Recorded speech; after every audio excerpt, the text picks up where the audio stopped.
President Barack Obama reminded us that some 49 years ago, President John Fitzgerald Kennedy came before the Congress and challenged NASA and the American people to a bold and risky goal of sending humans to the moon and bringing them safely back to Earth.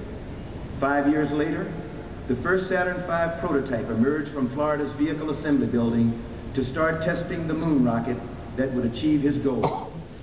And 8 years after his speech, Neil Armstrong, Mike Collins, and Buzz Aldrin flew the 250,000 miles to the moon to achieve that goal in a triumph of the human spirit and American ingenuity. For 21 hours, Neil and Buzz conducted the first moonwalk.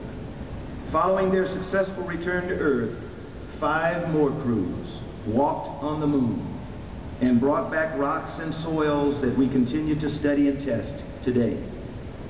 But here's what President Obama asked of us. Was that historic Apollo 11 mission the end of something or the beginning? Are we the heirs of Neil and Buzz and inheritors of their spirit of exploration, innovation, and risk-taking? Or do we lack the courage, the wisdom, and the vision to continue their journey? The answer to these questions lies not with my generation or anyone here on the stage. The answer to these questions are for you and your generation to take. For your generation will be the one that will either turn away from great challenges or will follow in the footsteps of your foreparents.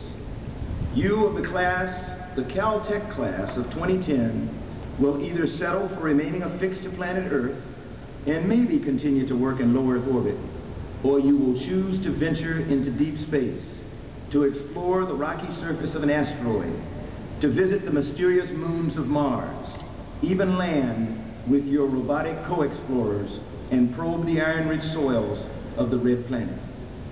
I believe one of you sitting here today may be among the first colonists to cross the millions of miles of space to begin a new chapter in American and human history. I have kids and grandkids who I believe, like you, are anxious to take their hard-earned educations and use them to do something great, something extraordinary. Your parents and I have faith in you, but you must have faith in yourselves. What you achieve today can open the doors to exploration and discovery for tomorrow. But your education must not end when you leave here today. Accept the challenge and responsibility of leadership in whatever you choose as your profession, and live your lives with passion. As a Marine, I was taught 3 core values that are emblazoned in my heart and my character. Honor. That's the feature of integrity. It is the characteristic that lets people know that when you say you're going to do something, you're going to do it. That when you give your word, that's your bond. Courage. Not physical courage, not the willingness to take a bullet, but moral courage. To do what you know to be right in the face of criticism and ridicule. Commitment. Commitment to the families who have brought you thus far. Commitment to the organizations of which you will become a part. Commitment to your church, your synagogue, your mosque, if you have a faith and you are practicing. Through the years, I've also learned the value of humility. This is captured so well in a version of the prayers of the people from the Book of Common Prayer, used in the services of my Episcopal Church. And I share these with you. When we are too well pleased with ourselves, when our dreams have come true because we dream too little, when we arrive safely because we sail too close to the shore, challenge us to serve more. When with the abundance of things we possess, we have lost our thirst for the waters of life, having fallen in love with life. We have ceased to dream of eternity. In our efforts to build a new earth, we have allowed our vision of the new heaven to dim. Challenge us to give more. and to dare more boldly, to venture on wider seas, where storms will show your mastery, where losing sight of land, we shall find the stars. We ask you, push back the horizons of our hopes, and to push us into the future with strength, courage, hope, and love. Challenge us to love more. I'll leave you with the thoughts of a 12-year-old African boy, Nkosi Johnson. Some of you have heard his story. If you're a nut for National Public Radio, as I am, then you've heard of it. And I tell this story everywhere I go because I'm passionate about the lessons that it gives. But Nkosi Johnson was born in a place called KwaZulu-Natal, South Africa, and he died in 2001. He died of the dreaded disease AIDS. He only lived to be the age of 12.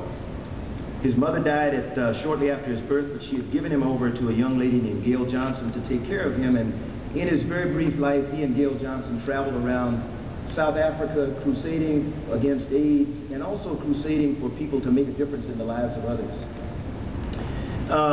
Nkosi became very well known, not only in his home country and tribe and village, but he became known throughout the continent of Africa and eventually around the world. And he and Gail traveled, and they appeared on shows like Larry King and Oprah and you name it. Nkosi never complained. He never talked about pain, although everyone knew that he suffered all the time. An American writer with ABC and National Public Radio, Jim Wooten, heard of Nkosi and traveled to South Africa to meet him and learn a little bit about him. And he said he was so inspired by Nkosi and his desire to make a difference in the world that he eventually wrote a little book on Nkosi's life called We Are All the Same. And he said, you know, how did he arrive at the name of the book? He said when he first met Nkosi, he said, I don't get you. You never complain, you never cry, you're just upbeat all the time, and you're always encouraging people to help others. How in the world do you do that? And he said, Nkosi said, you know, I may be black, I may have AIDS, I may be poor, but we're all the same. And so that became the title of the book.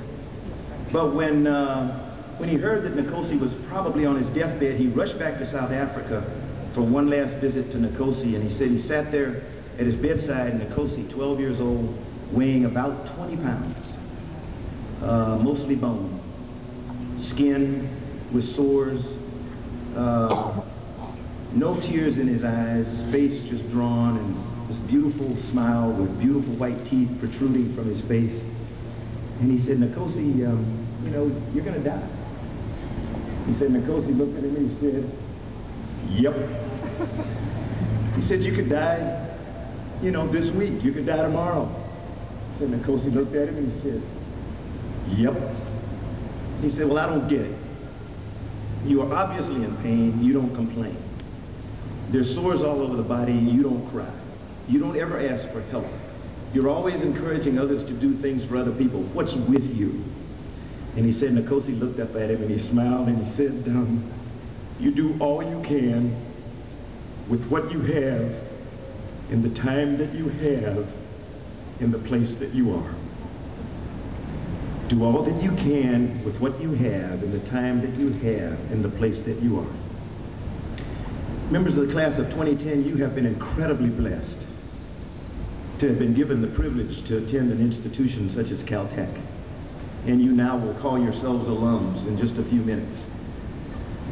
Live the life of Nkosi. Live your lives with passion. Make a difference in the people around you. I just want to thank you so much for allowing me to share this great day with you. It is tremendous. I'm honored and humbled. God bless all of you, and may God bless the United States. Thank you.